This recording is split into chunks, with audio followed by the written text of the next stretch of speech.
growing children, looking after the children, they don't invest enough time in themselves. Or maybe they invest time with other persons, both of them concentrating on other relationship with other people. But so when the children are grown up, by the time they hit 20, 25, I don't know, then they just drift apart and get divorced. So the author of the article was saying, hey, you need to be both. You're taking care of the family, children growing up, and you also take care of each other. So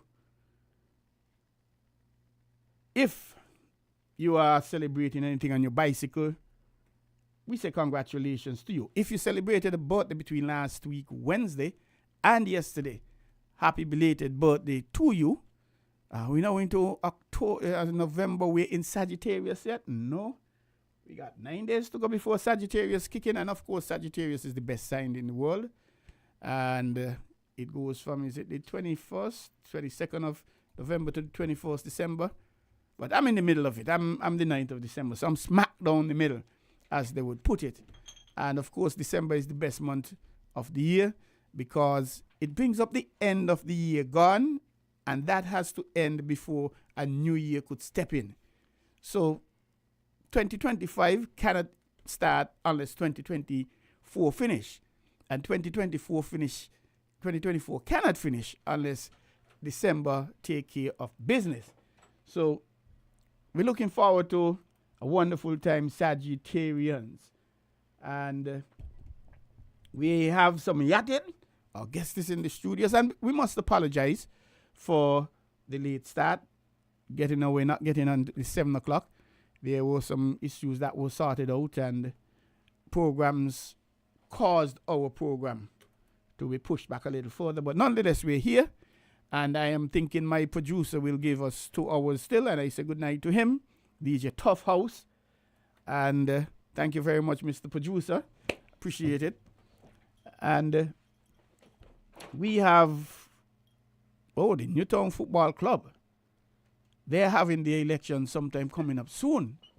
And I hear a lot of politics in there, maybe more politics than when you have national elections. I don't know. We're going to have an individual member of the Newtown Club. He's going to be here a little after 8.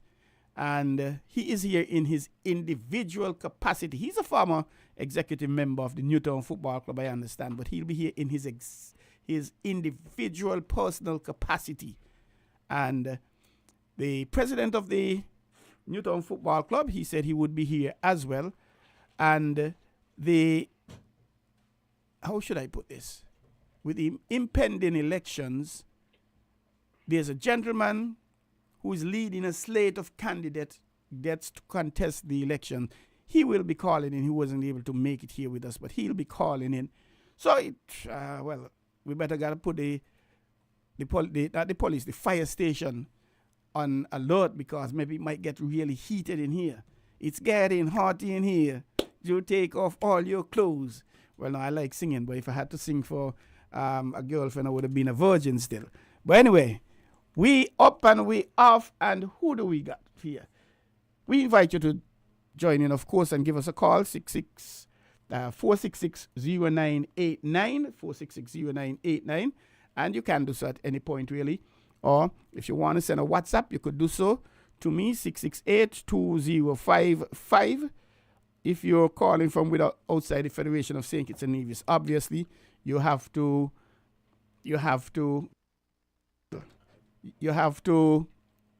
prefix that with 869. So that'll be 869-668-2055. Touch a little football, touch a little cricket, of course. West Indies winning the one-day international series versus England. They won that 2-1. We say congratulations to them. However, they've lost take back that. They've lost the first 2 matches of the T20 series. And, oh boy, West Indies, I don't know. They'll be hot and cold. It is felt that they're extremely consistent at being extremely inconsistent. They'll make 400 today and can't come back tomorrow and make 125, 150. But hey, we wish them all the best. They have some new uniforms out. I think I'm going to get myself one. I'm hoping a lady somewhere might be able to buy one for me. It's like, what, 50 US, I think it is there about. And my size is X large. So in case any young lady want to buy me one for Christmas gift or a birthday gift, I'm not going to argue. I'm not going to stop you. I'll compliment you, of course. X large. And yes, we have a lot of primary school and high school netball and football going on. And in terms of table tennis, the St. Kitts and Nevis Table Tennis Association will be holding a talent identification program in Nevis on Saturday the 23rd of November. Not Saturday coming, the one after. And it's for children basically between the ages of 18 and 16. And I don't think we're going to turn away any children. And there's no registration fee. So it's from 9 to 1. And you're invited to bring your children, your wards, and get them in. The program, the St. Kitts and Nevis Table Tennis Association, what we're doing at the moment is preparing for the next Olympics. Not just to say, hey, we're participating. We really want to go deep into the elimination process. So we're hoping to start with our young children now. As a matter of fact, to assist in that process, the ITTF, International Table Tennis Federation, they've organized a member association activity for us, and it comprises of two things. It will be run from the 5th of December to the 14th of December, 10 days. And my birthday is going to be smack in the middle. So I'll be looking and dealing with table tennis for my birthday. So in case any one of you ladies want to invite me out for lunch or breakfast, we're going to have to skip that for another day. Maybe the dinner could work, but I'll be tied up with table tennis. And we're having an expert coming in, Miss Alina Edwards. She's out of Trinidad and Tobago. So she's going to be coming in to facilitate the course, which is in two parts. There's a level 1 coaching course, and that happens from the 5th to the 9th. Wow, that ends on about the 5th, 6th, 7th, 8th, 9th, yes. The 9th of December, 5 days. And we're catering for a maximum of 30 coaches. And we have coaches who are in clubs with the St. Kitts and Nevis Table Tennis Association. And we have invited the sports department in St. Kitts to send us about 15 coaches, and also the sports department in Nevis to send us about 10 of their coaches. So we want them to work with us and work in the schools. I know both departments, they have coaches in football, cricket, so we're hoping that we'll be able to get them in table tennis, which is one of the least expensive games around. Racket costs 100, 200, 300 US maybe, a pair of shoes, and technically you're good to go. The uniforms will be provided by the National Association. Man, I'm going to finish this song, I'm going to finish it, man. So we're looking forward to coaches. And just take it you're easy. Not registered with the club, obviously it's only I'm finish this song. We don't want to turn away anybody. We want everybody to get part of it. So give me a call. I have the privilege and the pleasure of being the president of the St. Kitts and Nevis Association. So give us a call, 668-2055, express your interest, and we will make it work. We will find a solution to make sure that you're enrolled and you're attending the level 1 coaching course. It is going to be run from 9 o'clock to 4:30, maybe 5. And there are a few catches with it. One, to be considered for the level 1 coach, you have to attend all 5 days. 2, you have to attend all full hours, 7 hours, 7.5 hours from 9 in the morning to 4:30 in the afternoon for the 5 days. And that's part 1. Part 2, come the 10th to the 14th of December, we're having a table tennis camp. And this camp is catering for children between the ages of 8 again to 16. We're looking at 30 children. However, we're not going to turn away anyone. If 100 children show up, we are going to find a solution to ensure all 100 children participate in the program. And this, again, is free of cost. Normally, in other countries, you pay $100 US, $200 US to register your children for these things. And it's free of cost. I mean, St. Kitts and Nevis is a wonderful place to live, you know. A lot of coaching programs we have here, we get them free. In other countries, you pay. In some cases, £500. But here, it is free. And again, in case you want to be a part of that program, you can contact me, Troy Biff Mills, at 668-2055, or you can contact Coach, the Vice President of the St. Kitts and Nevis Table Tennis Association, Shaquan Hodge, and his number is, what is his number again? 767-5886. 767-5886, Mr. Shaquan Hodge, and he's from SP, where the best be. And he is the vice president. He's also a coach, national player. So give him a call. And he's also working with the sports department as a coach here in St. Kitts. So give him a call. And we thank the ITTF for coming on board. And we're inviting sponsorship for the program.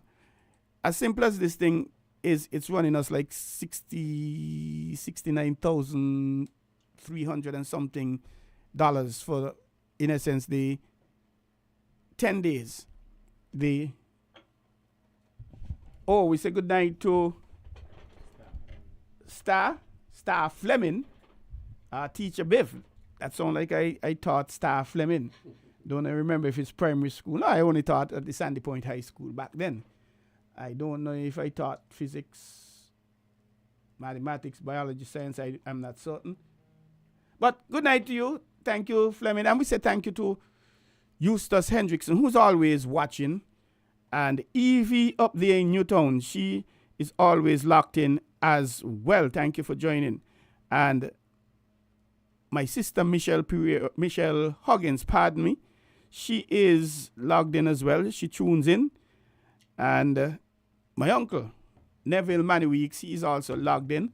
And thank you. And you could send your messages, whether on Facebook. We are live on Facebook. We are live on YouTube. So we get back to the table tennis. And the expert, she comes in on the 4th of December. And we're having a one day in Nevis as well. And we're going to be meeting with the Ministers of Sports, Education, Director of Sports, Permanent Secretary of Sports here in St. Kitts and also in Nevis. Because this is a national association and we want children all over to benefit from it. So we're inviting the corporate community to come on board and sponsor the program to make sure this thing happens. And we'll be providing lunches. We'll have a morning break, an afternoon break, lunches, T-shirts. So any little thing you can come about and give. And speaking about courses, right now the St. Kitts and Nevis Football Association, they are having a referees course. It's actually called a RAP, Referee Assistant Program, RAP, Referee Assistance Program, RAP, sponsored by FIFA, where they have some experts coming in and dealing with, one, the referees here, two, assessors and instructors, and they're dealing with not only the theoretical element of the laws of the game and football, they're not only dealing with the physical part, the technical part, they're dealing with the physical part. They're doing some physical checks. Yes, this is the off season for our national leagues.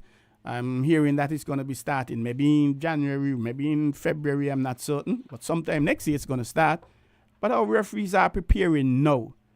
And we have a Javier Santos. He's coming from the US. And there's a Diane.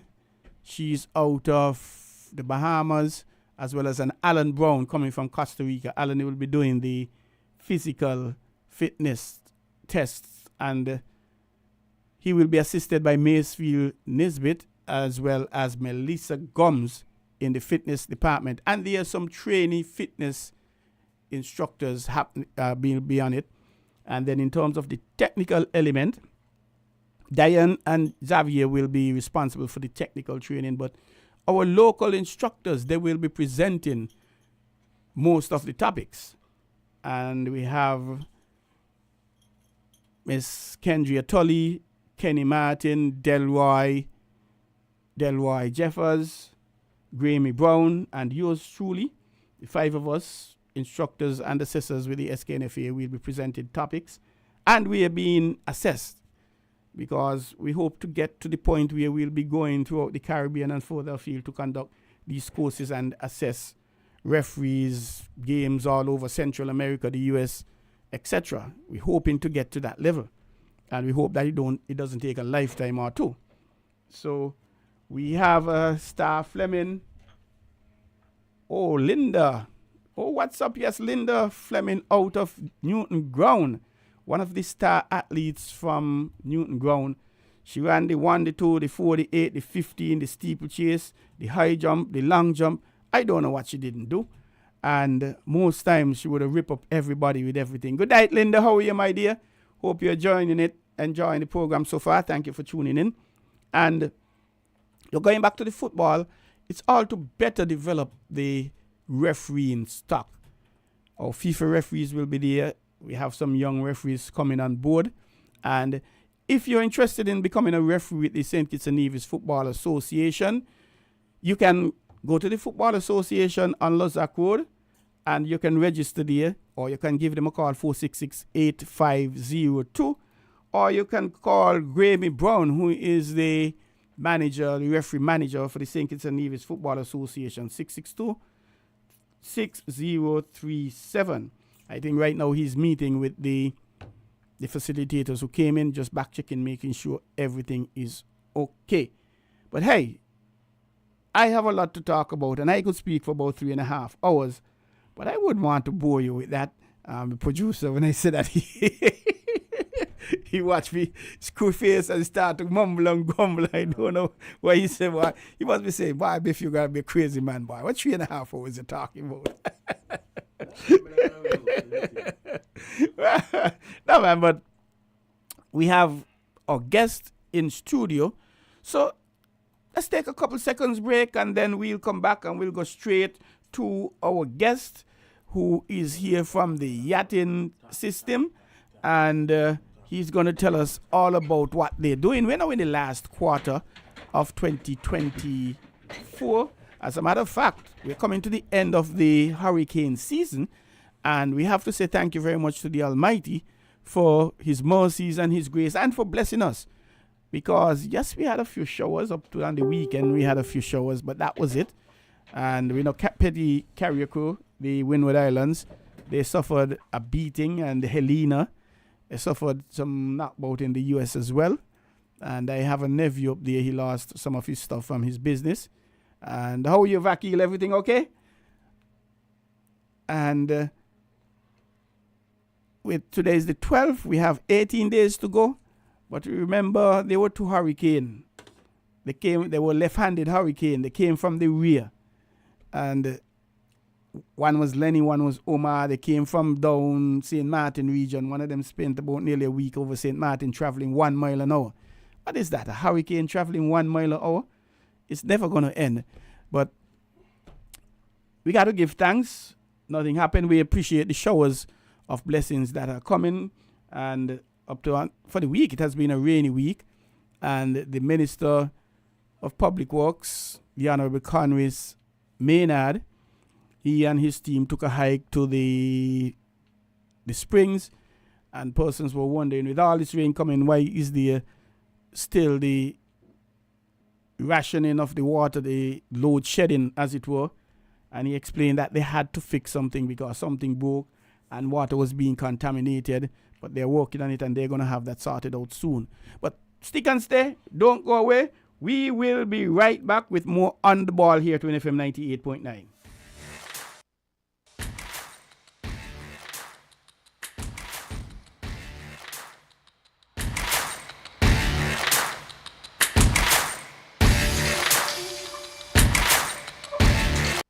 Do you want to know what's happening in sport? Tune into On the Ball, a weekly tour show which is on WINN FM 98.9 every Tuesday from 7 to 9 p.m. with me, your host, Troy Biff Mills. We will keep you on the ball with our variety of guests and, of course, your calls, discussing the facts and the stats and sharing your opinions. Get on the ball and stay on the ball by tuning into On the Ball with Troy Biff Mills on WINN FM 98.9 every Tuesday night from 7 to 9 p.m. and also on Facebook and YouTube. Be on the ball.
Thank you for sticking and staying with us. If you're just joining in, you're listening to On the Ball here to WINN FM 98.9. I'm Troy Biff Mills, your host. We were off to a late start tonight, and we are going to make it up at the back end. So my producer, he's telling me that we could go to about 8:30, thereabout, and so we appreciate that. Thanks for your understanding and flexibility, Mr. DJ Tough House. Oh, he said we could go to 9. Oh, man. Today's your birthday. Yesterday's your birthday. Well, I don't know if he gets through so he can go home. Hey, life is about having fun. Let's go straight to Studio 2 and say good night to our guest. Good night, sir. Welcome to On the Ball here at WINN FM 98.9. Good night, and thanks for having me. You're no stranger here. You've been here how many times before?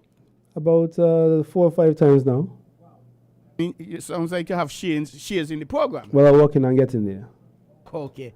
Could you tell us who you are, sir, and what capacity you're here in? All right, so good evening, radio listeners and also internet listeners, viewers. My name is Nikhil Rogers. I am the Commodore, or the president for the St. Kitts Yacht Club. I'm also a senior coach for the St. Kitts Sailing Center and the Nevis Sailing Center. And I am the St. Kitts representative for the St. Kitts and Nevis Sailing Association. I am always excited about that name, Commodore. I know about Lionel Richie and the Commodores, a favorite of mine. And by the way, they had a song, Sailing. You did? Yeah, sail on down the line a half a mile or so. That's Lionel Richie? I gotta look that one up. No. Yeah, I believe so. But yeah, yachting. Yachting was sailing. Sailing and yachting. Is there a difference between sailing and... To some degree, yes. Because yachting is more to do... Yachting is a big boat. Yachting is a big boat. Sailing could be any boat. Whether big or small. And you are with the yachting. No. Sailing. Sailing. Small boats. Yes. Dinghy. The rubber dinghy. Well, the dinghy just means... Small boat. The dinghy means small boat. And when you say small, could you put it in perspective size? Small could be up to maybe like less than 20 feet long. Less than 20 feet long. So anything less than 20 feet is small. Right. That's a lot of length for 20 feet. That's a lot of length. For small. Everything relative, eh? And over 20 feet would be what? That's when you start to get into the yachting. The yachting? Right. Oh, and the sailing, that's when they have bathtubs and kitchen sinks. And exactly. exactly. things, You know, in the origins of things, and people want to get on the water and have fun, it's like it doesn't matter what you bring once you can float, and you can put some tablecloth up and you move you forward. That's the origins of having fun on the water. So with the surf, they have some surf and board kind of thing with some sail kind of thingy. Mm-hmm. They consider sailing too? Yeah, one says it was sailing. Oh, that's sailing. Right, yachting once again. Is it 20 foot long? 20. Ah, boy. That's I'm not saying that's an official guideline to say once you pass 20 feet is yachting, Okay. but that's a general thing. When you in boats that pass 20 foot, you got 20 feet. That's a different realm of boating. So what we deal with here in St. Kitts and Nevis, in the past, the origins of the clubs here, St. Kitts and Nevis, was yachting clubs. But over the years, it's the dinghy, the smaller boats, the boats that are 5 feet, 10 feet, 16 feet long has become the boat that's become more popular, and the kids and the youth and athletes are the ones who are sailing more now.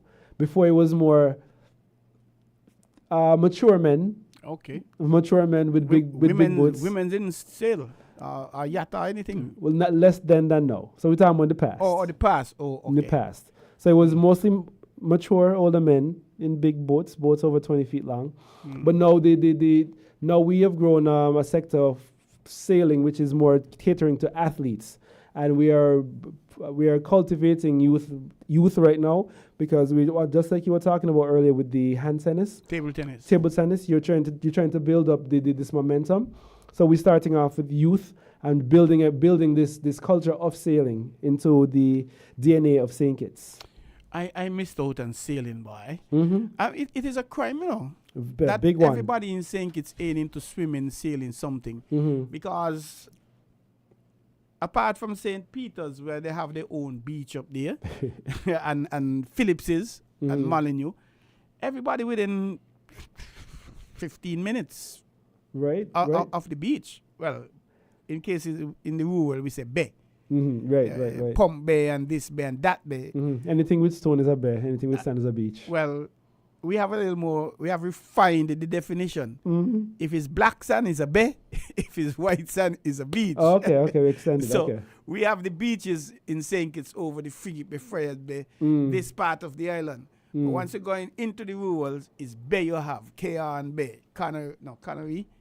Canary is a bay or beach, why? That's a beach. It's a beach. That's what they say. Well, they was here from Canary, you know. He said, he fighting to push a case that it should be a beach. Well, I think it's a beach. Yeah, so. But yeah, so we've been developing and cultivating sailing amongst the youth, mostly right now. And we, this last month, October 25th to 24th to the 27th, we actually ventured to St. Martin with a group of seven youth sailors to participate in the Caribbean Dinghy Championships, where 9 Caribbean islands came together to compete, to represent their country and be crowned the king of whichever boat that they're sailing, dinghy that they're sailing. Okay. So, and there were 6 classes of boats, 6 classes of sailing dinghies. You have an Olympic class boat that had 3 different size sail.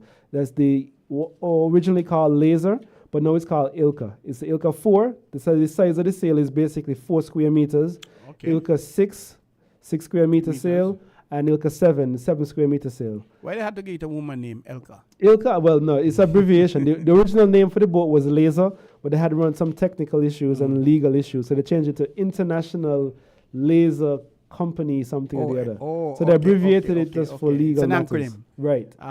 And while we stick a pause, we say good night again to Star Fleming. She's listening from all the way in Orlando. Orlando in the USA.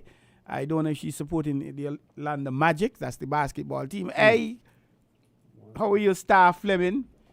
Thanks for tuning in, and tell your friends and your neighbors and the other halves and the better halves, etc. about us. And we go back to the sailing.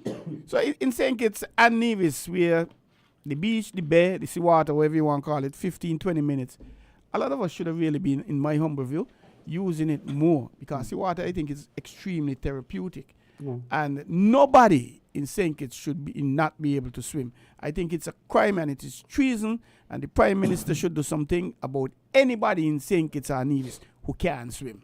Something wrong with that. Well, I will go to the point to say that type of thing should be integrated into the school system as physical education. Good point. Excellent point. So if the person who should be punished should be the Minister of Education, the Minister of Education, Deputy Prime Minister. That herself, yeah. Boy. So there, be careful. Mr. PM, you get away, boy, you get away. And so you mentioned that you went to St. Martin. Correct. When was this? 24th, 25th, up to the 27th of October. So that's last month. That's last month. 3 days. Yes, 3 days. How often is that meet? That is every year. Every year. Every year. Is so it always in St. Martin? No, last year it was in Martinique. This year they were trying to have it in Puerto Rico, but many of the islands had issues with it being in Puerto Rico because I think it was passport issues. So it ended up being in St. Martin. The $1 million question. When are we going to have it in St. Kitts? When are we looking? We had talks about it. We're looking for maybe 2027, 2028. So we got to get things in place because it was 9 countries that came to the event. And even St. Martin themselves. What are the 9 countries? 9 countries were St. Martin, Antigua, St. Vincent and the Grenadines, St. Bart's, Guadeloupe, Barbados, Trinidad and Tobago, and St. Kitts and Nevis. Okay. Is it a Caribbean thing? Is it an OECS thing? Caribbean. So all the Caribbean islands are invited to come and participate and get crowned the best in whatever category. And there's also a Nations Cup. To say when at the end of the competition, just like in sports day, there's a winning house. They add up all the points for winning country who would win the Nations Cup. We think it's Nevis finished 5th overall out of 9 countries. That's wonderful. Congratulations. Thank you. Does this go in any way to...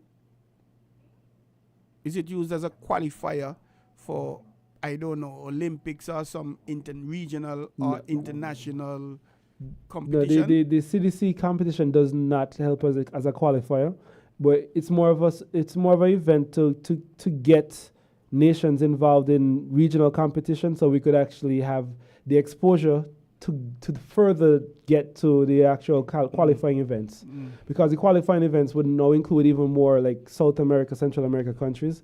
So it's a means for us to get our feet wet and taste what regional competition is like. Because some of the islands do participate in the qualifying events more frequent than the newer islands.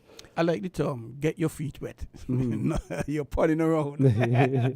Now, before we get back a little more details on who went, etc., I know you said the team was 5th. Where do you guys train, practice? I don't know if it's applicable. Right, we train on the sea. On the sea. Where? Sandy Point, K-on, Deep Bay? Yeah, we train in St. Kitts. We train at the Frigate Bay, and in Nevis we train at Owali Bay. Why Frigate Bay? Why Owali? Why Frigate Bay? It's more of a logistics, and we got the opportunity to have the equipment. So there's equipment or a center located on those bays, Frigate Bay and Owali. Nevis has just next to Owali, where the wooden pier is. There was a wooden pier over there that used to be utilized. Mm-hmm. So Nevis' center is right there.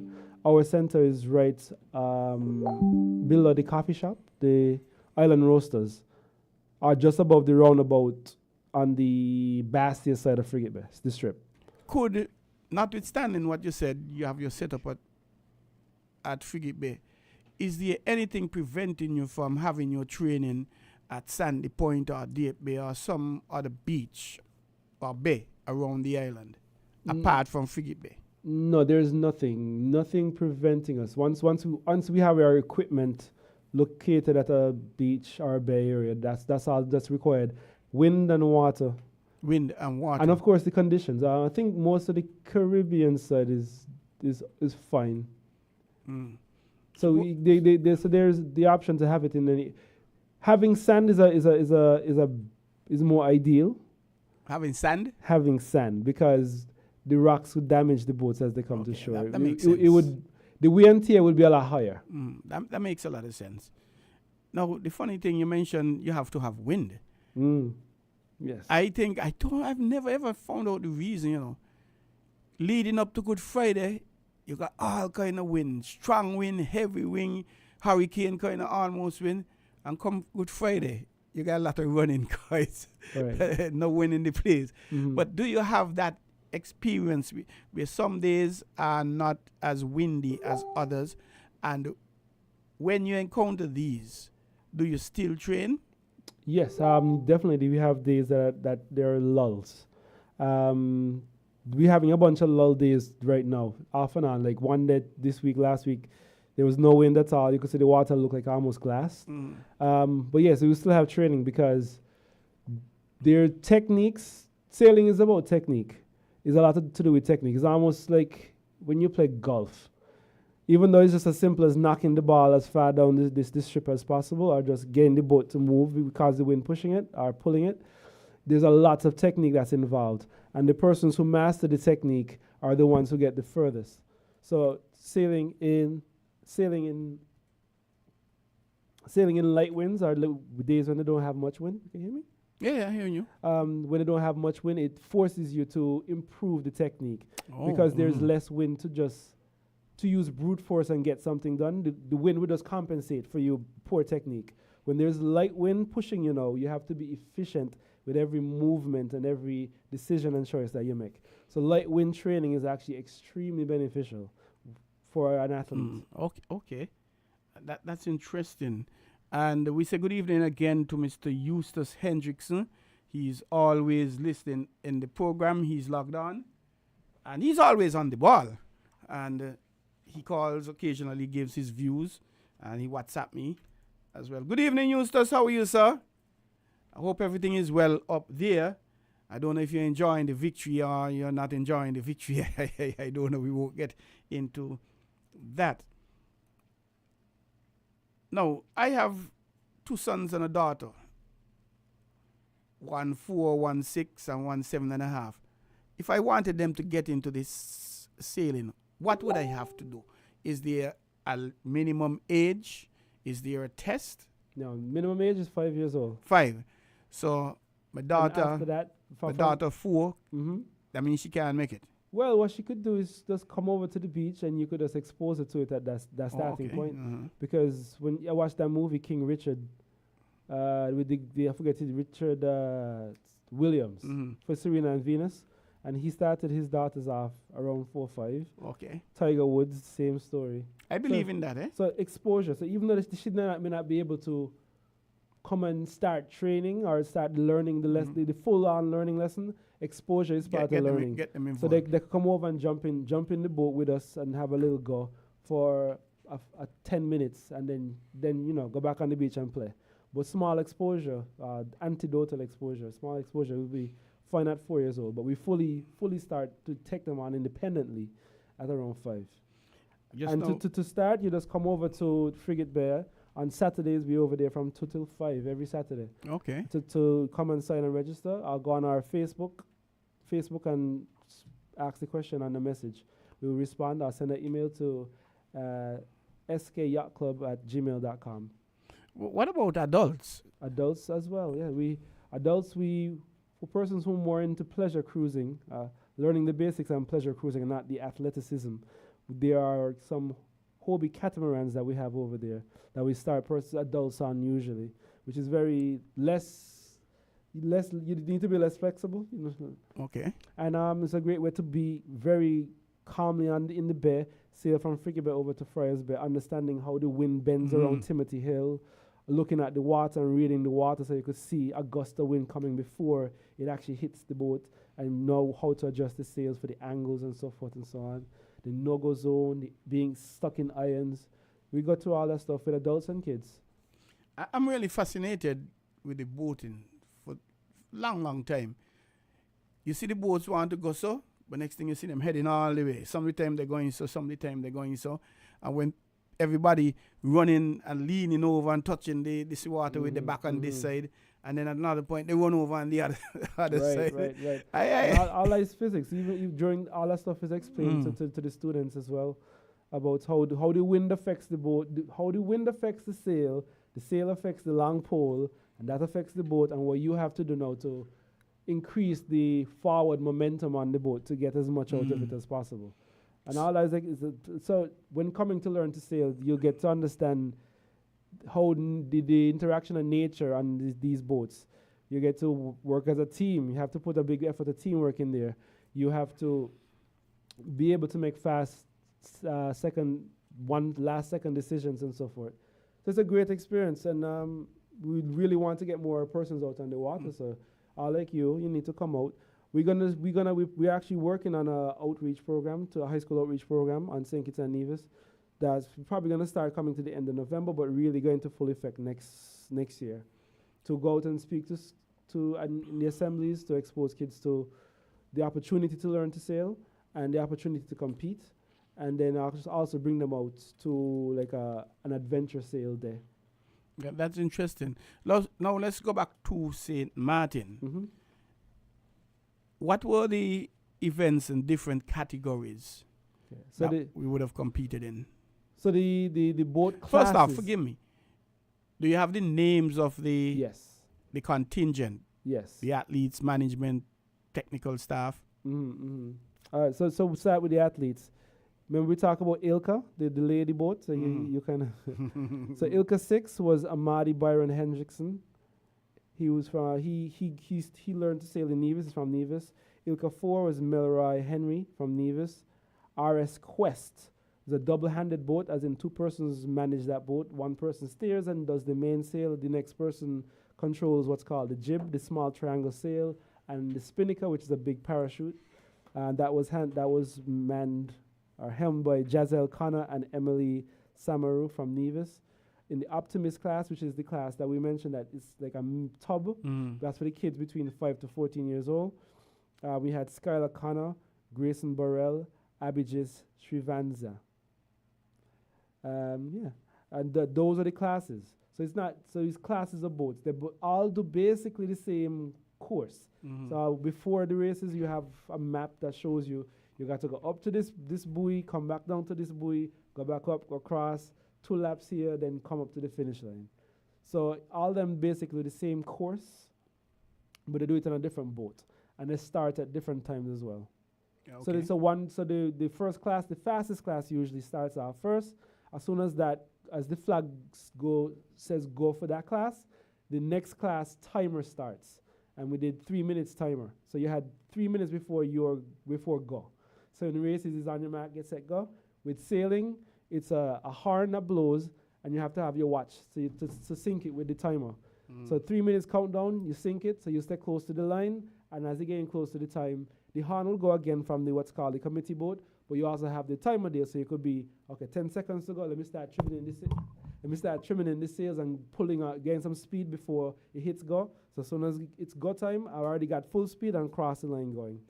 So it's very technical, and it involves a lot of different things, which really helps to develop a person's mind and skill set. You're listening to On the Ball here at WINN FM 98.9. I'm Troy Biff Mills, your host, and we have with us Mr. Nikhil Rogers, the Commodore. I mean, he sings, he's into soca, he competed in the soca, but he's not doing any audition for the Commodores. That's the singing group.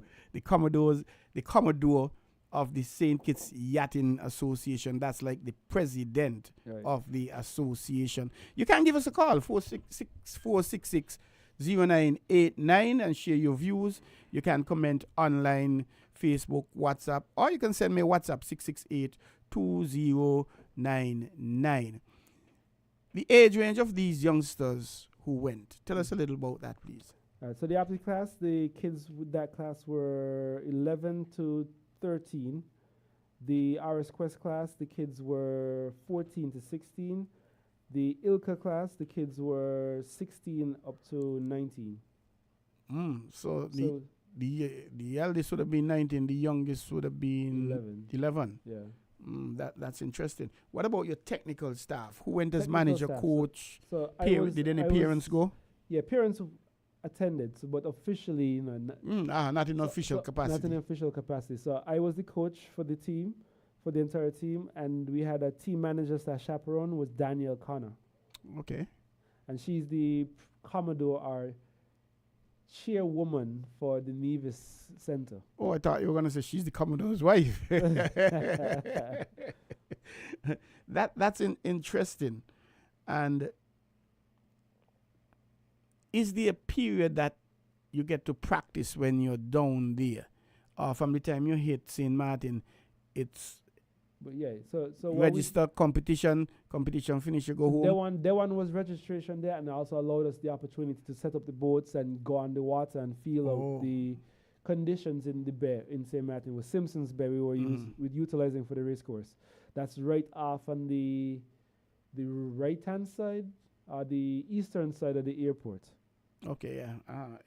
Interesting. So you had a chance to get an idea how the winds are and whatever, etc., etc. Right. Notwithstanding, it could be no wind today and then tomorrow it's very windy or vice versa. But no, not just that. That's important to know. But you could check the forecast for that. But what's important to know when we go to a race is the characteristics of the wind, because you have winds that shift. It might shift to the left, might shift to the right. It might have a stronger tendency to go to the right, and then come back to the center for where the reference is. Or they might have a current that drifts from left of the course to right of the course. So all these things you have to take into account when you're plotting during the race. Because sailing races you don't have lanes. It's an open water area that you have to get up to a marker and come back down. And knowing if the wind shifts to the right, that means the wind's going to shift to the right. That means I should sail the boat going left. Because that creates what's called a lift. It helps the boat to point even closer to the marker because the wind isn't coming directly from. It's a whole bunch of stuff, and it's technical. But you go out and do the research before to see the characteristics of the wind so that you could take strategic and tactical advantages when it comes to race there. I thought you were going to sing a calypso, moving to the left, moving to the right, when you said wind moving. Hey, wind move to the right. Oi, sail up to the left. No. Apart from bringing your children, are there any numbers one could call to find out more information to register? Yes. You call my number 767-5522. And I would be a representative for the St. Kitts side. There's also Nicholas Dupree. You could call him at 765-4246. And then you have Daniel for the Nevis side, 663-4387. So any one of these three numbers, you call us if you're living in Nevis or in St. Kitts, and we will put you onto the right center, because Nicholas and I are the coaches for both centers. Daniel is the president or the chairperson for the Nevis side. And we get you on the water, get you sailing, get you learning, get you understanding, get you having fun and making memories. Wonderful. Is there any special gear, equipment, personal equipment that I'll have to get? One, let me rephrase that. Any special gear needed to effect participation, and who is responsible for getting that? The individual or the association provides it? The only equipment that you need is proper clothing and a hat. And what is proper clothing? A good clothing would be something called a rash vest. Basically a long sleeve shirt that doesn't chafe on you, doesn't cause any chafing, and has good UV protection from the sun, and a good hat. That's about it. When you're at the clubs, our centers, we have flotation life jackets, and that's a must anytime you go on any boat with us. And all the boating equipment, sailing equipment we have as well. So it's just bringing yourself enthusiasm and curiosity. What plans do you have coming up for the balance of the year, if any? For the balance of the year, we have another competition coming up in St. Martin. So this one is purely for the optimists, the small 5-year-old to 14-year-old group of kids. They're going to have a competition in the last weekend in November. We have 5 kids that are going to be going up to participate in that competition. It'll be myself, Nicholas as coaches, and I think Daniel as the team manager.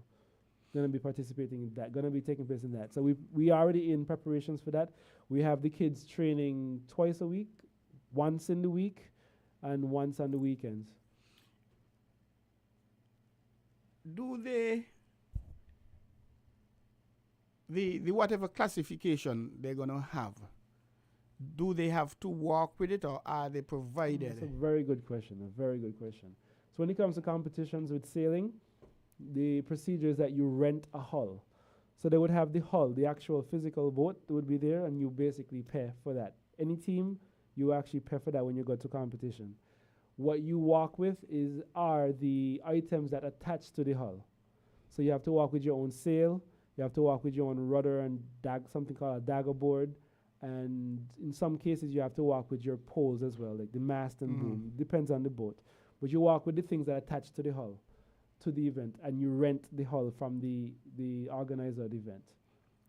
And how expensive or inexpensive is it to rent the hull? Ooh, that is about somewhere between 100 to 200 US dollars. For the entire competition, for one day, for one use? For per hull. Oh, per hull. And you'll have the hull for 2-3 days, as the case may be. Right. Okay. So that does add up. Yeah, it does. And and as you mentioned that, I just want to say a big thanks to the sponsors that allowed us to. We would have come to that. That gave us allowed us the opportunity to go to the previous event. The St. Kitts National Olympic Committee, Embassy of China, Taiwan, Caribbean Alliance Insurance, Nevis Style Realty, the Cable, Advancement of Children Foundation, all contributed towards us getting to go to the event and supporting. That's wonderful. And any plans coming up in the 2025, especially Q1? 2025 is about cultivating more sailors. So the project, as I say, we're starting that coming this November, starting to gain that rolling, reaching out to the high schools and the primary schools to find persons who are curious and interested in sailing, and rolling it over into next year, so that the first quarter basically going to be acquiring the talent and getting them acquainted with sailing and up to par. We have our national local dinghy championship in July. Next year is going to be in Nevis, outside of Wally Bay.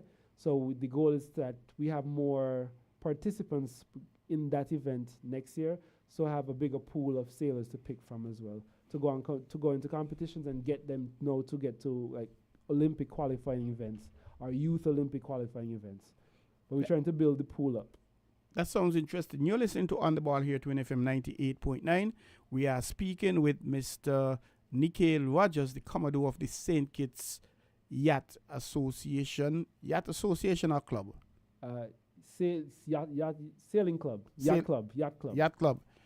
And sharing his ideas, the plans, what they're going to be doing, what they've achieved.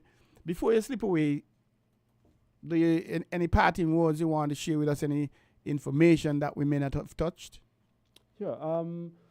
To everyone out there listening, if you're curious about sailing, please come on out on Saturday afternoons to Frigate Bay, or if you're in Nevis, over to Awali Beach, on Sunday in Awali, and just look on at the sailing lessons that we do. Don't be afraid to come up and ask me a question. I'm a Commodore, so I could sing, as Biff just told you. We could give you a quick spin on the boat to give you the experience of it, and that might be something that sweeps you away into the sunset and into your journey of learning to sail, whether professionally or competitively or just as a pleasure cruise. And that's the main thing. Just be open to the opportunity of sailing. It's a very safe, relaxing, enjoyable pastime that everyone should be able to enjoy. A question. Suppose my producer want to surprise his girlfriend for her birthday or the anniversary, and he said, well, boy, I want to take out and do some sailing. Do you have the facilities to rent, or is it? And if so, after giving him a crash course, would he be allowed, or they be allowed to go by themselves, or somebody would have to go with them? Well, if he's starting from scratch, somebody would have to go with him, because it takes a while. There's a lot of different things to put together to be able to confidently go out there on your own, to sail on your own in the bay. But so somebody will go along, sail along the coast together, and going over to Friars Bay, just stop off by one of the bars, pull up and go and grab a beer or a Carry Bay, and then jump back on and sail over as the sun thing, watch a turtle pop up out of the water and go back down. give her a little kiss as the sun sets. You're making it sound extreme. You got to be a lover man, man. You're making this thing sound extremely romantic. And my producer taking notes to it. And then you got the Bluetooth speaker up there playing something nice, something from the Commodores, of course. Of course, the Commodores. Richie, hello. Is it exactly. me you're looking for? But only one thing. But yes, the answer is yes. Persons can rent, and we do have coaches or sailors that would accompany them on the sail to do their romantic sail to a location and back. But I already a shy guy, and me and my sweetheart going out there with a third party. He gonna be hearing all my raps. And not only that, I might be shy to really express myself and things, but I understand. I mean, you should have, all the expressions should have done happen before, so this is just a new experience for you and her. So at least look at it like it's a new experience that you and your partner are having together. So that when you could take that all that energy that build up in that experience, and you could take it to a private place afterwards. Well, I was going to ask you, so when you get down to boogie time with here, and then, because you already set the mood and paint the picture with the Bluetooth and the Commodores and what have you, and next thing is time to get jiggy, and then partner they watching. But anyway. Who knows, that might be the inspiration to buy your own yacht now. So, you're going from a dinghy, you know what, I need to buy my own yacht to experience this with my partner. Exactly. So you started with the St. Kitts Yacht Club or the Navy Sailing Center. I'm always fascinated with these mega yacht kind of thing. I just like to see them. Ever since I was a little boy, I always tell myself that I hope the Lord bless me so I'll be able to buy one of them. Yes, they cost a couple $100 million or whatever the case is, but I'll get there one of these years, God's spare. Just start a Ponzi scheme. Well, my... You'd at least got 10 good years before they catch you. Yeah? Okay, I like it out here. I like it on this side. Anyway, you want to go through your sponsors again? Big them up. Okay, so the sponsors that allowed us to to participate in these events, I think it's Nevis Olympic Committee, big sponsor them. They're a big supporter and encourage us to do great things. Embassy of China, Taiwan, Caribbean Alliance Insurance, Nevis Style Realty, and the Advancement of Children Foundation. And anything final you want to say before you whiz off into the midnight? Just thanks everybody out there in radio and listening. Hope to see you or hear from you when we're over there sailing so that you heard us on the radio, on the ball, and you're interested in coming to sail. We're looking forward to hear that. And also thank you to inviting the Sailing Association entities to come and have a voice on the radio tonight. And just give your number in case somebody missed it. 767-5522. Nikele, it was indeed a pleasure being here with you, sharing the information. Likewise. And we congratulate you on what you and your association have been doing. We wish you well. All the athletes we went, we say congratulations to them, and we wish them well. And being the tender age, 11, etc., it is suggesting they have a long future ahead of them, provided they don't decide to stop when they're 18 or 19. And to be competing, it's a wonderful thing, and we hope it won't be too long before our athletes move to the top. Right. So congratulations again to you and your association, and the best wishes. Thank you. Thank you so much. Have a good evening. Thank you, sir. You're listening to On The Ball here at WINN FM 98.9, and just before we go into a break, our next guest is already here, and we are not seeing one guest, another one who should have been here. We are expecting a third guest to call in, and these guests are from the Newtown Football Club. They are having elections coming up just now, and one is here in his individual private capacity as a member of the club. The president was to be here. We spoke and he said yes, he would have been here, and we haven't seen him as yet. Perhaps he's on his way. And the candidate, the man leading the charge, he said he would have tuned in and have a discussion with us, but it's early days yet. And remember, the producer said because of the challenges we had at the earlier part of the show, was it 9:30 you said we could go to producer? I'm only kidding. We're going to 9 o'clock tonight, and I thank you very much again, Mr. Producer, Tough House Sounds, for being with us. Stick and stay, don't go away. We will be right back in a few. Tune into On the Ball, a weekly talk show which is on WINN FM 98.9 every Tuesday from 7 to 9 p.m. with me, your host, Troy Biff Mills. We will keep you on the ball with our variety of guests and, of course, your calls discussing the facts and the stats. And do you want to know what's happening in sport? Tune into On the Ball, a weekly talk show which is on WINN FM 98.9 every Tuesday from 7 to 9 p.m. with me, your host, Troy Biff Mills. We will keep you on the ball with our variety of guests and, of course, your calls, discussing the facts and the stats and sharing your opinions. Get on the ball and stay on the ball by tuning into On the Ball with Troy Biff Mills on WINN FM 98.9 every Tuesday night from 7 to 9 p.m. and also on Facebook and YouTube. Be on the ball.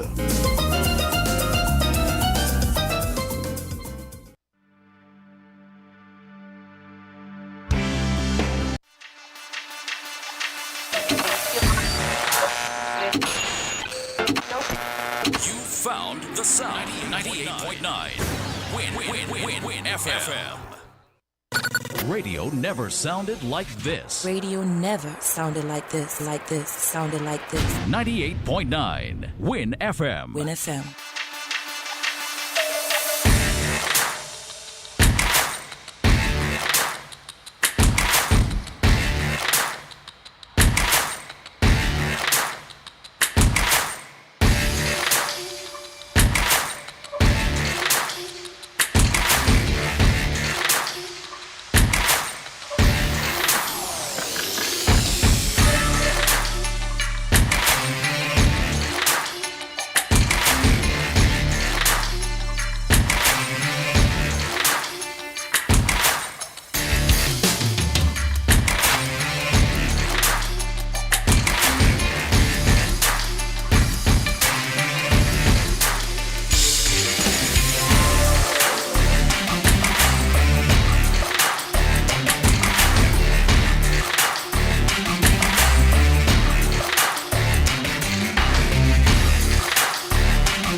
Welcome back to On the Ball here at WINN FM 98.9.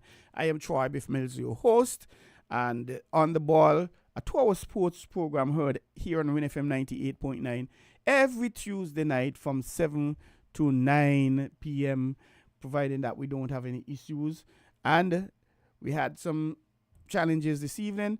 As a result, the program started late, so we're going until 9 o'clock. Our producer has consented to give us that make-up time, and we say thank you very much to Tough House Sounds. And we are having I don't know. I don't know what's happening in Sandy Point. Why? We've been going through a spate of bereavement in Sandy Point, and I'm just seeing another Sandy Point who has been living abroad, and I'm in a chat with him, very active, and we say condolences to the family. Of course, I won't call the name at this stage, but Sandy Point, we've been going through a spate of deaths for the last few months. It's like every week we have about 2-3, and it was only this week I heard the announcement for a 40-year-old gentleman, and last week I heard it for a 28-year-old young lady.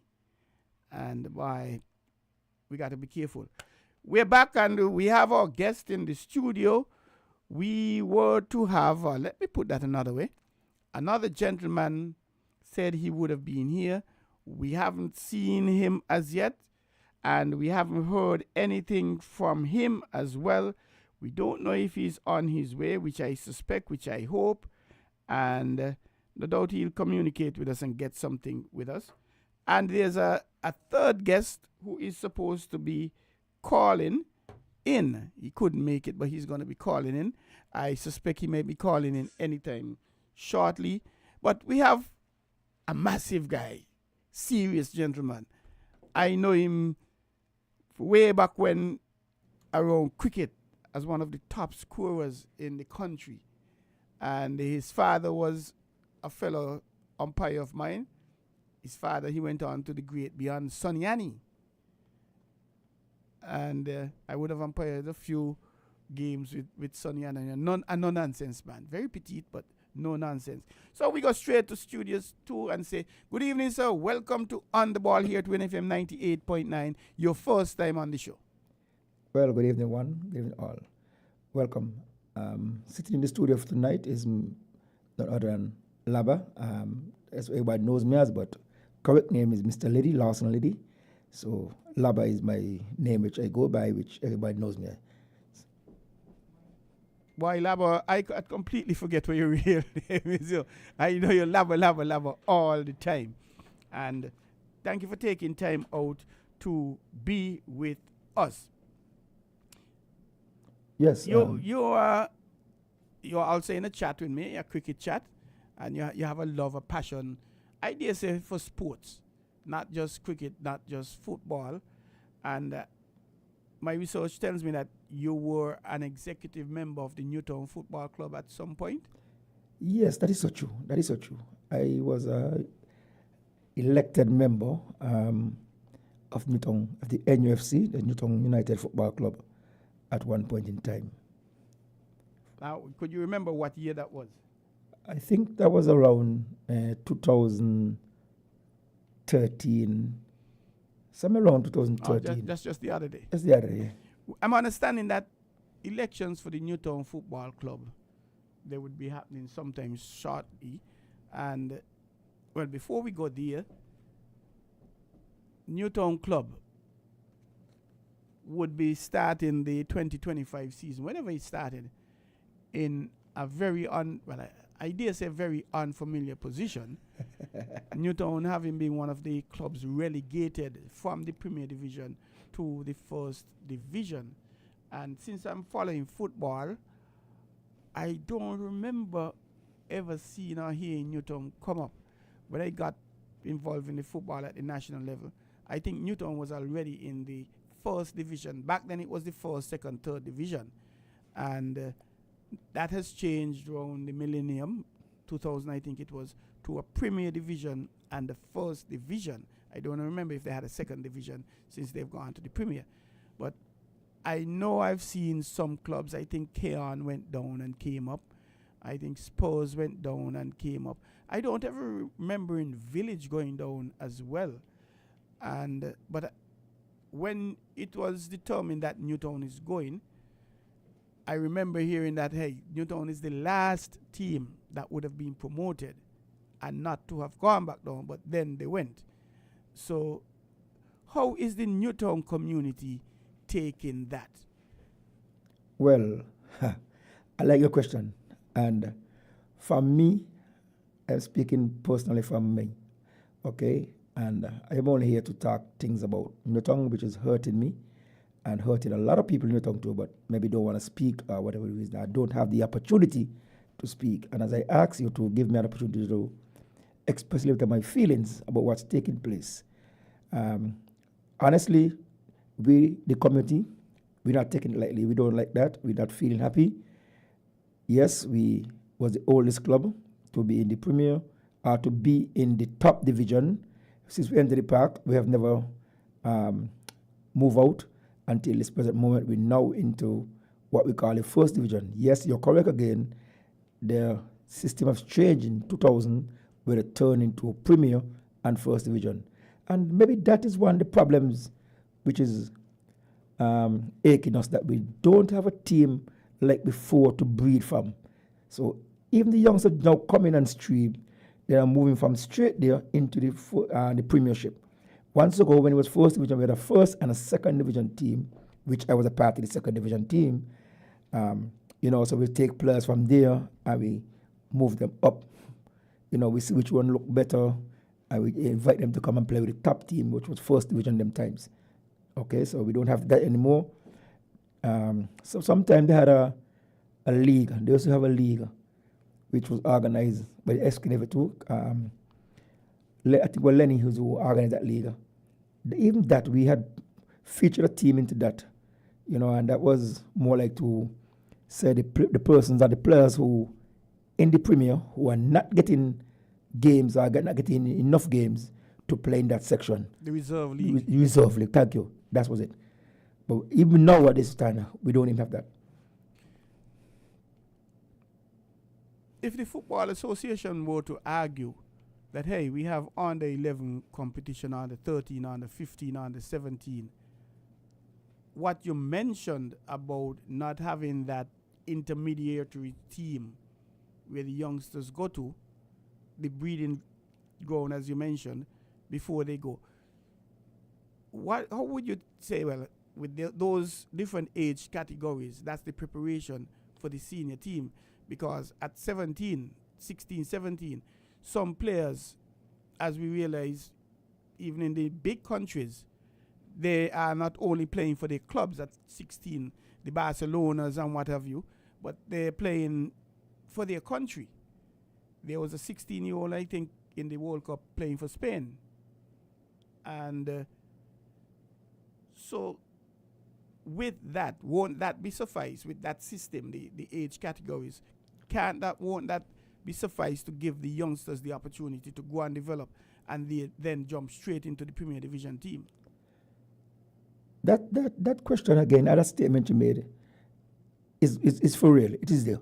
We do have teams. We do have from each level come right up. We do have that. Newtown School is a part of the Newtown United Football Club. We adopt that. For some time, we was thinking about adopting the SDA school too, bringing them under our wings. So we do have the primary school level. We do have the under 13s. We do have the under 15s, the under 17s. Every single tournament organized by the SKNFA, Newtown, like St. Paul's and everybody know, they are producing a team, youth level. So we do have, but the problem is, in my opinion, again, is that after they reach that age of that 17 and under, and they reach that age to make them step into the Premier team, they don't get much game. Or they don't get no game at all, and from that level, they just fall away. Now, I don't want to go too fast, but you look at it, you see how many players we have between maybe that 17 to 21 is outside playing with other clubs. They're not in Newtown, but they play with other clubs. Why? Newtown is known to be one of the top footballing sporting areas, I must say sporting areas in St. Kitts. Every single sport Newtown take part in, we've won it. Everything. Represented everyone. Let's name it. Golf, netball, tennis, track and field, name it. Cricket. Indeed. We have take part in all. So, go back to the breeding ground again. When we get to that level, to make that step into the Premier, it's not happening. So would you argue then, Labo, would you encourage the St. Kitts and Nevis Football Association to reintroduce the system where the clubs, Premier Division clubs, could have a second team, as it were, which would mean amending the constitution? And so the Newtowns could have the Premier Division club and the Newtown 2 in the first division, or Sandy Point or Cairn, etc. Would you encourage the president of the St. Kitts and Nevis Football Association to consider that? Sure. Yeah, very well.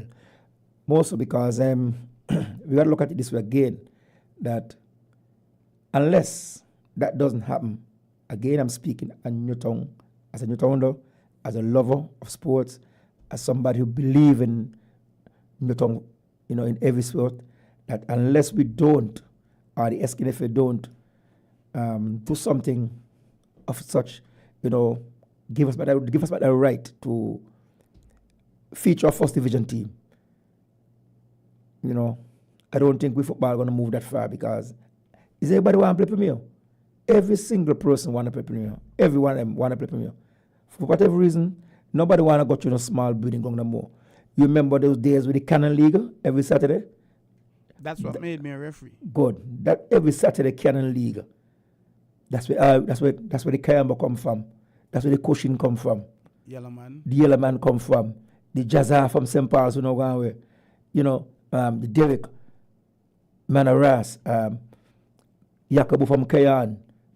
Out of the Cannon League every Saturday morning games. Sponsor again. We get a nice little sandwich, we get a little rock cake, with a little box drink, or a little bag drink. After we don't play, we happy. We jump on a truck and we chuck to St. Paul's. 19 was on the back of a truck and we go on St. Paul's go play. When we finish play, we get a little, we sandwich over the nut, back on the truck and we come back home. Nice. That's no more. Them things no more. And all them there was a big part of developing football all around, not even alone. Every single community had love for that. In Newtown, we had rivals. And Newtown come out to the same place. You had Black Bones and Spurs. Black Bones to the Magnet Greenlands area. Then we go further. We had the Village and South Stars come out to one thing. We go down further again. I could remember Sandy Point had a team at one time. They just come up there. The All-Stars. The All good. And we go further down. We keep going right around. We had it. We had that. And it's the anymore. So, again, that can help. Right now, I see something where, I don't know if it's Danga had organized an under 21 or under 23 something. Yeah, league. Danga did it. Oh, look at the youngsters them. Those are the youngsters them who play in the Premier. And a lot of them play in the Premier, in the Premier League, and they ain't getting a game. And that was the league. That was their time to shine. That need to be continued. That for sure need to be continued. Danga, only one thing wrong with Danga. He ain't from SP where the best be. That's the only thing wrong with Danga. I mean, Danga is a man who put his money where his mouth is. And he initiated this program, the under-17s. He runs a football academy in St. Martin. And he has been doing this Luther Kelly over 35 tournament. This is the 15th anniversary, I think it is. He has had it in St. Kitts a few times. And this year, it's coming up sometime this month. Later on this month, I think it is in St. Martin. So Danga is always looking at ways, creating opportunities to get the youth involved. And I commend Danga highly. I congratulate him. I thank him for that. And whether he sponsors it himself or he goes out and gets sponsors. But he's providing the opportunities for the youth. And you mentioned the joy and the pleasure. I remember back in 2013, I think it was, I was the manager of the Sandy Point on the 13 tournament. And no, I think it was before that, because I think Peter Jenkins was still the president. So maybe 2007, 2006. And we went someplace and we got a good thrashing, like 11-0, 13-0, something like that. And going home in the bus, the children was singing. And you listen to them labor, you think they just win the World Cup. You ain't they going home from a sound thrashing of 11 or 13-0. You think people going to think, but these children, and I was really amazed. They just lost 13-0, 11-0, whatever. And all of them singing, going home joyously, having fun. And because it's not just about the competition. It's the having fun, the wellness of it, the making friends, and things like that. And I did mention, I could remember how I got into refereeing at the national level in 1992. The same TDC Cannon Youth League. There was a game in Sandy Point. I don't remember the teams. And I went down to watch the youngsters. The late Ted White Shearer, may his soul rest in peace. The referee didn't show up. And I knew Tish because we've been umpiring since in the 80s. And he asked me if I wouldn't want to do the game. And I said, fire, give me a few moments. Because I went down in my lineman thing and my slappers and all kind of thing. And it so happened, I was doing some training in England in 1990. And I knew I would have gotten in. I wanted to get into the refereeing, so I bought a referee shirt up there. So I went home, collected it, and came down and playing football for forever. I had a good idea of the laws. And I had the game and Tish commended me highly and recommended I join the St. Kitts and Nevis Referees Association, which I did that same year. And as it is right now, this year in 2024, I'm the longest serving referee in the Federation of St. Kitts and Nevis, where I joined in 1992. Nobody else there from those days. The Earl Clarks, may soul rest in peace. B.T. Rollins, Tramin, may soul rest in peace. Ian Patches Libod, Monty Samuel, may soul rest in peace. All these guys I started. Anthony Rollins, he was there as well. And Nigel Pemberton, they were the first FIFA officials. And that was back then in 92. But it's important. But let's get back to the football. Newtown. I'm getting the impression you're not too happy with certain things, the way certain things are going. You mind sharing them with us? And of course, I advise you not to call names and not to get personal and things like that, please. Well, Charlie, I am not here to get personal on nobody, not to give no campaign speech for no one. I am also not an executive member. I am not running, but again, it's for the love of my community and things which I see, and I would like to see change and be for the entire whole community of Newtown. Yes, Newtown election. I said something about Newtown, the AGM coming up shortly. The Newtown AGM is slated to be somewhere down the 24th, I think, of this month. I am getting words on the road that we supposed to have an extraordinary meeting come this Sunday to amend something to do with the Constitution. I don't know. What happened? What happened, Biff? What made me come speak to you to make me to come here is that since even before we've been regulated, gone down, things are not going well. And you see the slang, you got slang down, things ain't going well. That's what happened. Things ain't going well. Things weren't going. Still, for 3 consecutive seasons now, Newtown is going to the same patch over and over. Players doing what they like, this doing that, then they suspend them, they come back next year, they do the same thing over and over, and just ain't going well. All right. Up in the labo, at one point, I don't remember when it was, but you had like a mass exodus from Newtown. Some nearly 20 players left Newtown, went to various clubs at the same time in the same season. Correct. What I'm saying is that, as I said, things ain't going well. Again, I'm not to stop saying that.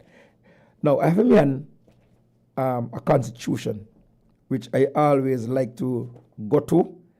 Don't care every time I'm in a discussion, I always talk about the constitution, because that's our guidelines, that's our governing body for our club.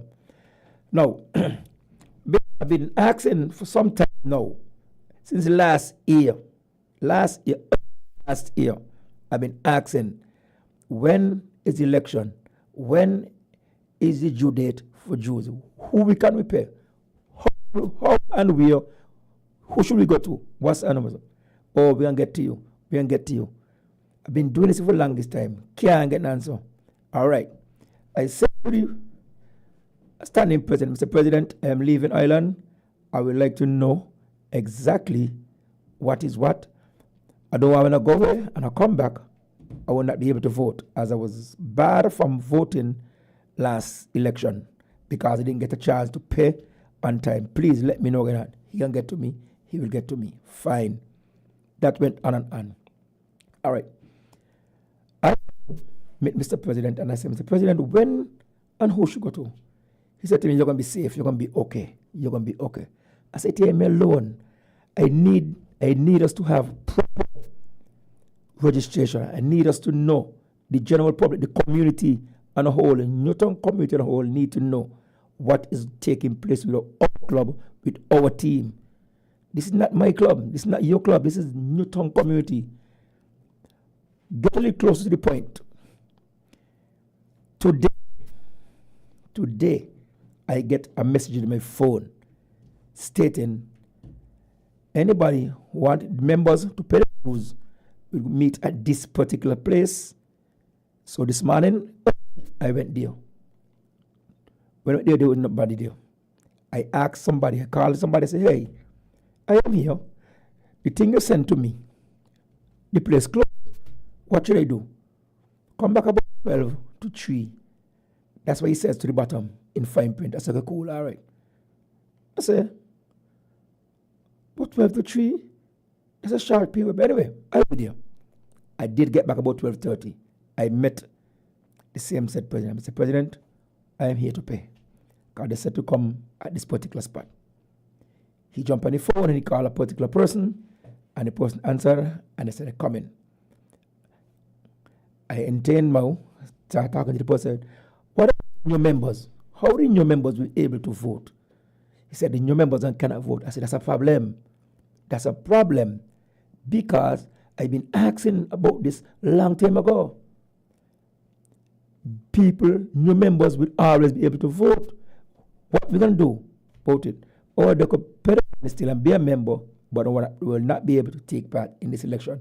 I said, that is a problem. You're creating a problem. You're creating a problem for new members because from what I am understanding, there are new persons who run in who want to take part in the election. And once they want to take part in the election, then they don't care because they cannot be elected. They cannot be, nobody can nominate them. So that's a problem. Please, let us get this thing straight. This meeting coming up on the weekend is not going to go down well. People ain't going to take it like Mr. President. Let us sort our maths out. 1 and 1 could be 2, but 1 and 1 could also be 11. So let's sort our maths out, Mr. President. Mathematical. Let us sort our maths out. All right. I turned off and I left. Left them, went on my journey. And then again, here come a next message coming to my phone with a list. A long list which was used by a former person again in some 3 elections before. A list which was used with persons, yes, they are community members, yes, but for my belief, I mean, I never see them come to a football game. They say they ain't love Newton, they say they love the team, but all of a sudden the name was there. Fine. And if we go by our constitution, we should have no problem. And just for the benefit of the listeners, you have a copy of the Newtown Constitution with you right now? Yes, I do. Okay, thank you. Good. And one the section I'll read is for membership. Let me read a piece of the membership section. And it's Article 10, Section C. Yeah, quick. And it says, is or has been a resident of the Newtown and East Bastia committees or communities, is or has been a student at the Newtown School or the East Bastia communities. See that? So which means you have to live in Newtown, have to went Newtown School, or being from Newtown to be an elected member. Them things not happening. So somebody like me from Sandy Point, I can become a member of the Newtown Sports Club. Well, according to the Constitution, no. And you also cannot be, if you want to be a member, you cannot be a member of Newtown Club or Sandy Point Sports Club. Now, for me to play for Newtown, don't I have to be a member of the Newtown Club? Correct. You have to be a member. Did Newtown have any players not at any point not meeting those requirements?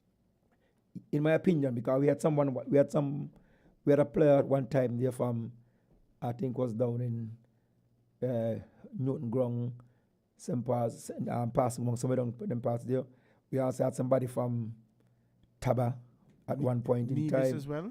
Well, Nevis does not command. In my opinion, Nevis does not command being an outsider for some reason. And even that, the persons who we were thinking was from Nevis and played for Newtown, they used to live in Newtown to some extent, with a short stint, week or two. And let me go. And it says here again, Article 12, members' obligations. It says to pay their membership subscription as determined by the NUFC within the time frame specified herein or by regulations of the Constitution. So if you doesn't pay your money on that time, you cannot and you will not be able to vote. And that's what I was asking Mr. President to open this thing a long time ago, because I know there are people out there. One more thing quickly. Before you go, let me quickly say there's a listener. He played for Rival. I'm not going to call his name unless he authorizes me to. And his comment is, our club values gone. Our club values gone. That's his simple input. I know the gentleman. I know him very well. We have had conversations together. And this is not the first time he's going down the road about club and club values.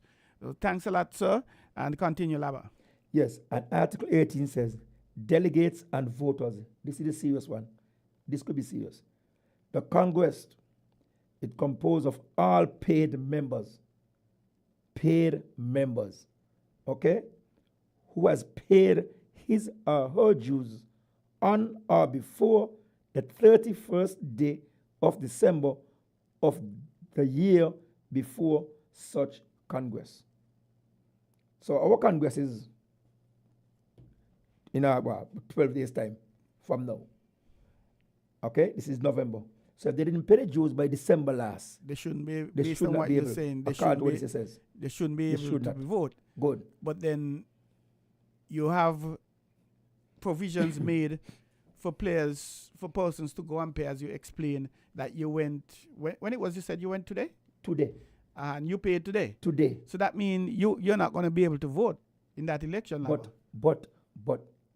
the tricky part between here, for me, is that I am a member for years. But if you ain't paid, that ain't got nothing to do with the cost of milk. I only paid today. I've only paid my dues today.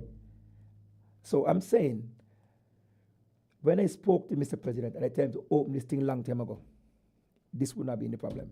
But are you sure there isn't a clause in there? Because to me, to be told that, hey, you have to pay 11 months ago to vote in an election 11 months after, that is somewhat stiff. I'm getting, I don't know. And the gentleman with the comment about the clubs, he did indicate that he played for Newtown as well. But going back to the point. I think I know what you mean, though. I know what you mean.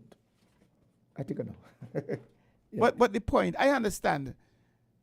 But, for example, I've just returned from an ITTF Americas table tennis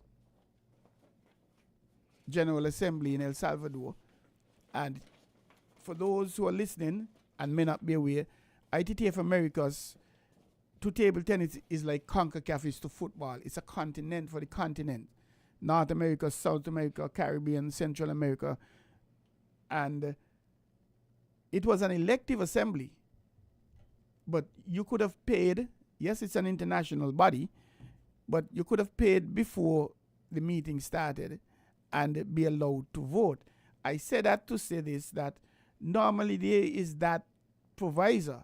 Once you pay before a certain time, not necessarily 11 months ago, maybe elections in November, if you haven't paid your dues by the 31st of October, you wouldn't be able to vote. Maybe something like that, I'm thinking, and that I believe would be more reasonable. Okay. In everything, there is a constitution which must be guided. Okay? And our constitution is our body which guides us. Of course. Okay. Now, there is something which we call motion.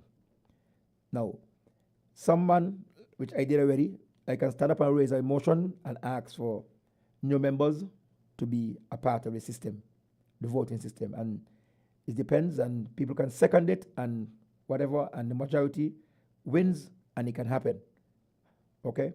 What I'm saying, though, if we follow our constitution, if any organization follow the constitution, there should never be a problem. As long as we follow the guidelines of anything, things will go the way it's supposed to go. It will go the way it's supposed to go. All I'm asking for, and all I'm hoping and praying for, is after tonight, there's somebody out there who listening, and the executive could do some adjustment to new members who want to be members, the person who want to pay and be member, the persons who want to run and make sure Newtown community is happy, are back to where it used to be again. That's all I want. Mind you, I am not campaigning for nobody. I am not against nobody at this present moment. Because really and truly, it come like he could take maybe a Johnson to come back, a Mark Hodge to come back, a Hobson to come back to put Newtown where he was before. But we got people around who are capable. We do have people who are capable. I would believe so. The question is, why are these people not presenting themselves for consideration? Is it that they're too busy? Is it that they don't have any interest? And although some of them would have served their time, is it that they work out, well, boy, I've given my time already. It's time for me to do other things.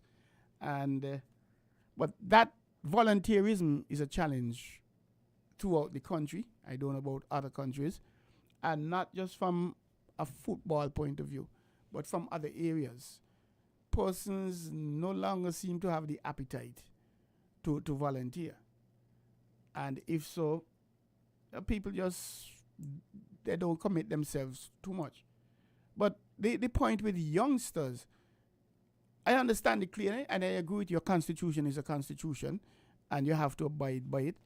Notwithstanding, there's a national association in St. Kitts and Nevis that has been violating the constitution, and again, as recently as today, they are violating the constitution, because elections are really supposed to be between this year, between the first Thursday in November and the first Thursday in December.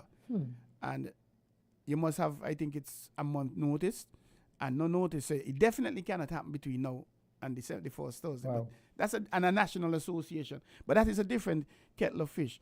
But for youngsters or new members, if you're going to follow the constitution, I agree. New members join in 2024, unless there's a different clause, a different proviso, shouldn't be able to vote because you have to pay your membership by the 31st of December.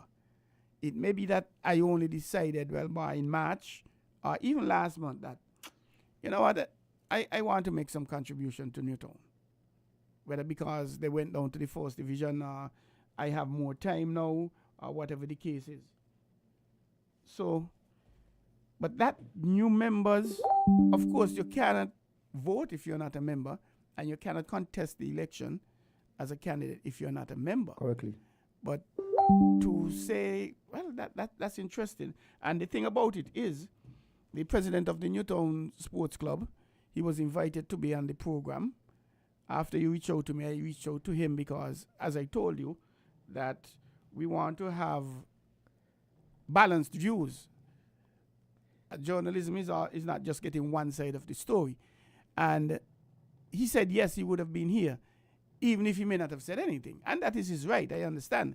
And it would have been nice for him to be here to get a comment on that. But continue as... Please, let me make it clear. He's not the president of Newtown Sports Club. He's the president of the Newtown NUFC, the Newtown United Football Club.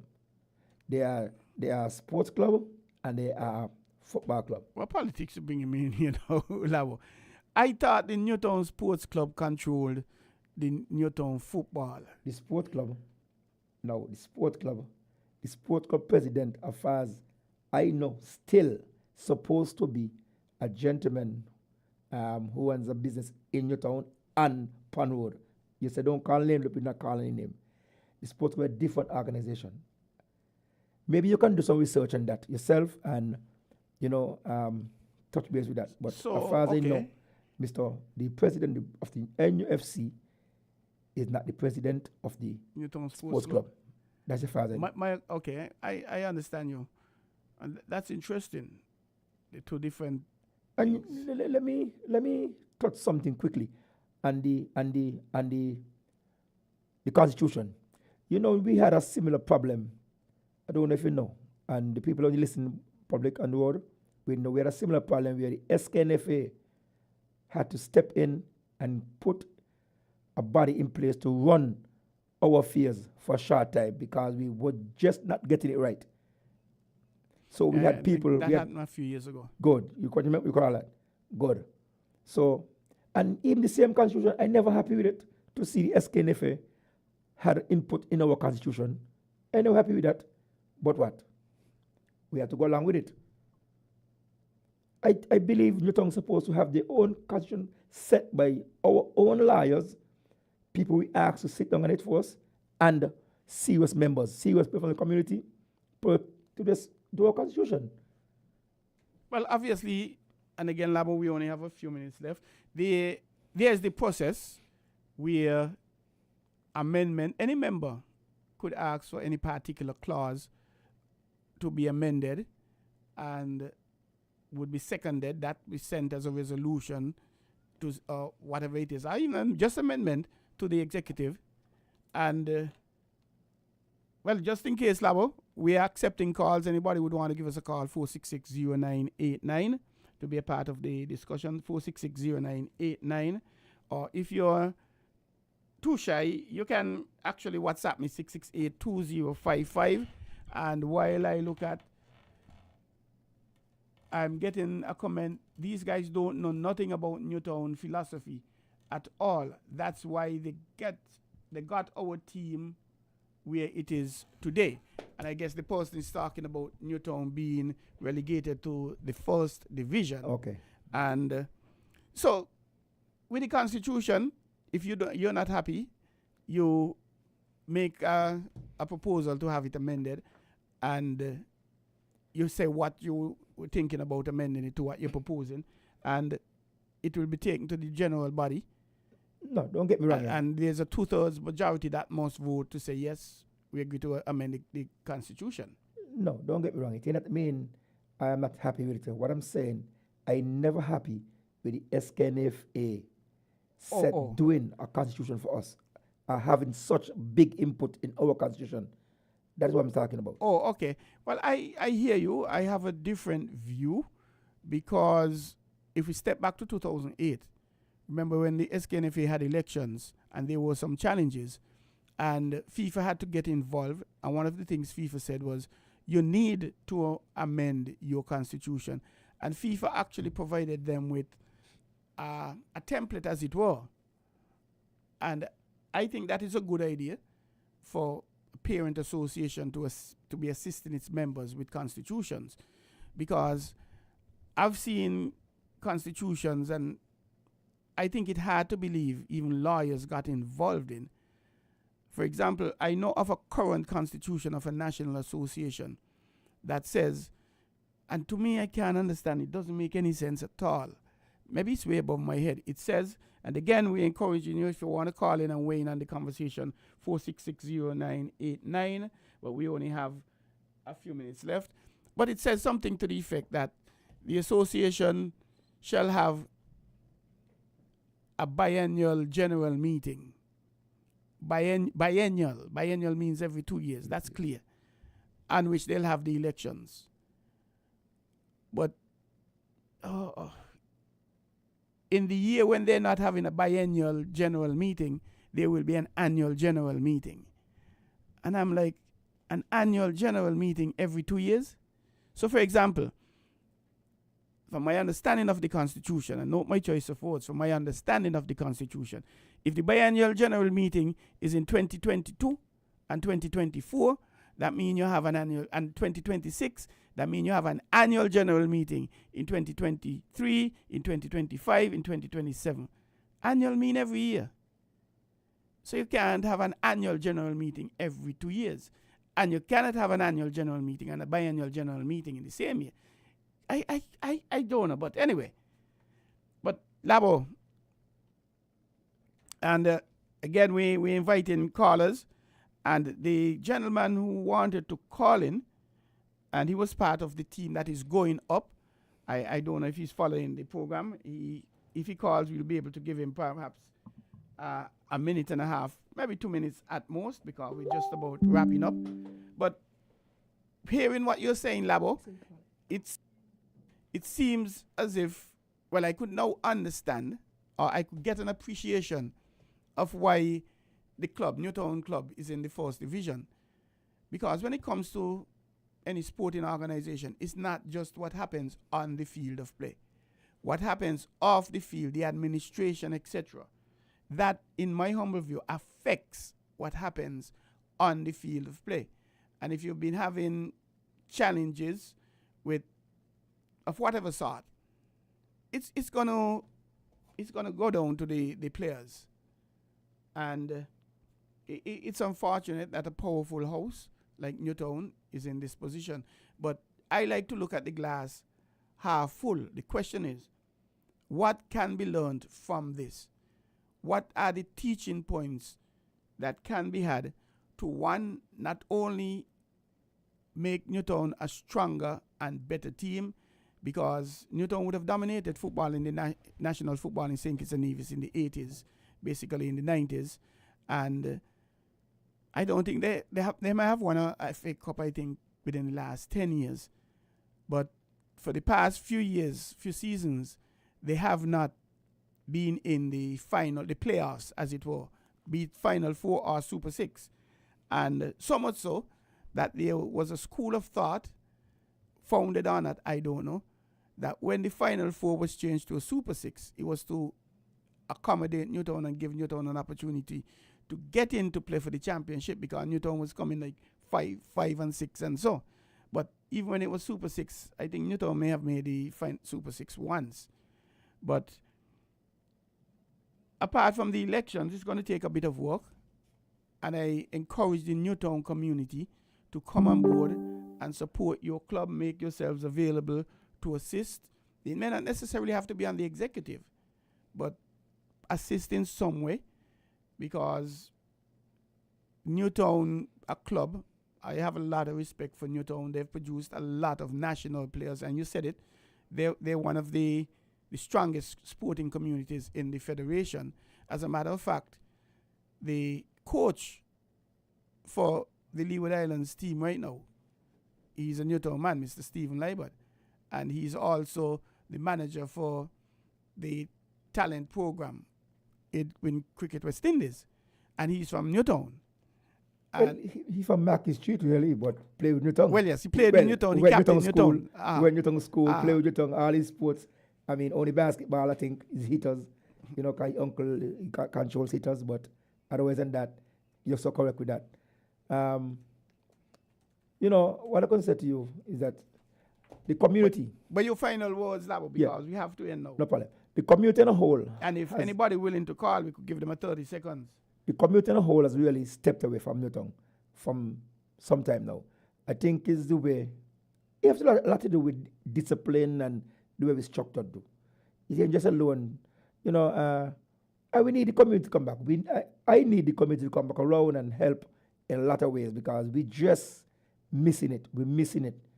And I personally can't afford to see, I would not live and, you know, too long to see Newtown down in us first division and everybody walking and laughing. Meaning that we too big of a community of a sporting place to be in that position. Yes, remember you said something, Biff, that Newtown was in the final 6 last season. Okay? And the coach we had who take us there, he's no longer with us. He gone to a different club and advanced the club too. We have the people, we have the players. We have players playing with Kayan. We have players playing with Connery. We have players playing all over. Okay? I would just like to say to the general public on a whole, please, especially the Newtown people, the community, do what you have to do to bring back this club. If you have to speak to people, come out, talk to the people, talk to the players, talk to the president, talk to the executive. Let us have a well set and put together AGM come the 24th. You sound like a serious politician, when you come. I just want the best for the tongue. And I understand that. And I thank you for being a part of the program, listening you. You see, you're looking extremely passionate. You sound extremely passionate. And this is really about all goodwill. And to me, what you're saying, it is reasonable. And I encourage everybody, exercise your franchise. If you don't like how things are going, let your ex speak.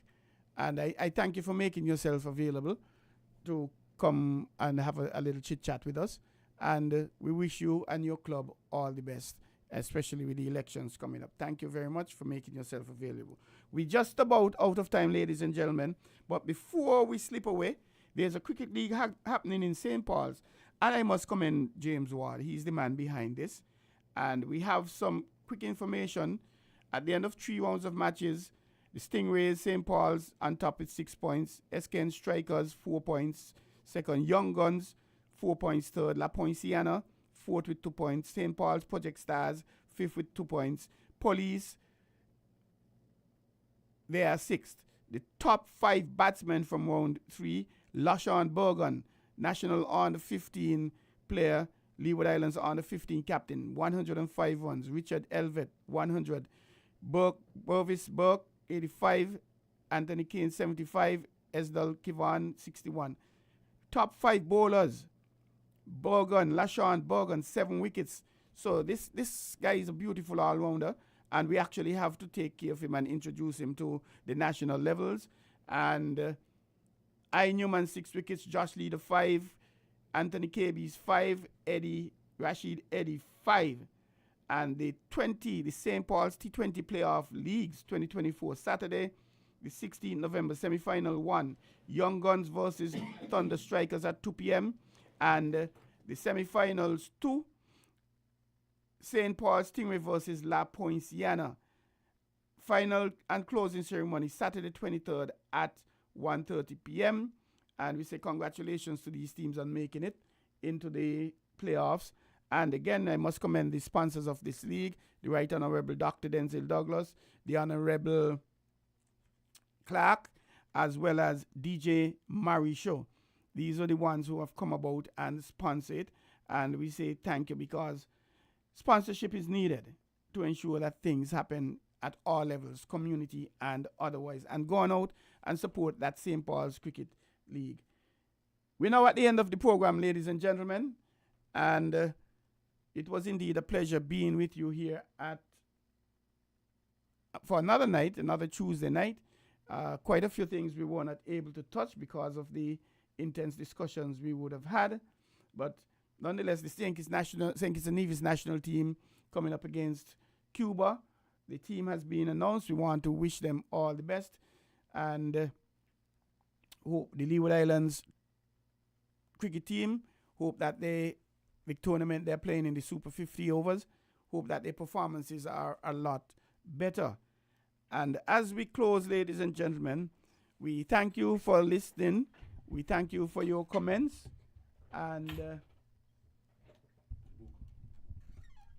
Rabuka, Bass, thank you. Lavi Herbert, thank you for tuning in. As well as Yogi, we will have a responsibility to the team, and that is important. So we thank you for your comments. And ladies and gentlemen, as we now slip away, we thank you for being with us. So we encourage you to be with us again next week, Tuesday, for another edition of On the Ball here at WINN FM 98.9.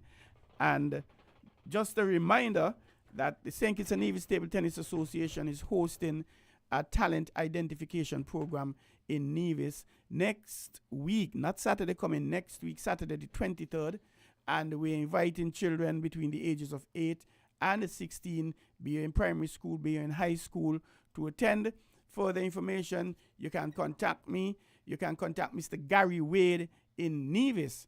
And I cannot slip away without saying condolences again to the family of the late Hastings Daniel. He was an executive member of the St. Kitts and Nevis Table Tennis Association, and he was actually leading the charge for our programs in Nevis, but he has gone to the great beyond, just a few days, a week or thereabout after burying his wife. So that has to be a tough blow to the family. But condolences on behalf of the St. Kitts and Nevis Table Tennis Association. Mr. Gary Wade, contact him if you're interested in having your child attend. Even the Director of Sports, Mr. Jamia Hamilton, yours truly, Troy Biff Mills, 668-2055. And again, come the 5th of December, we're having a level 1 coaching course for 5 days, as well as a table tennis camp here in St. Kitts for 5 days, 9 to 5. Give us a call and we'll be able to organize that. It was indeed a pleasure being here. We look forward to being with you next week, Tuesday. A lot of showers of blessings have been coming down, and we thank the Almighty for that. And as I slip away, I always encourage you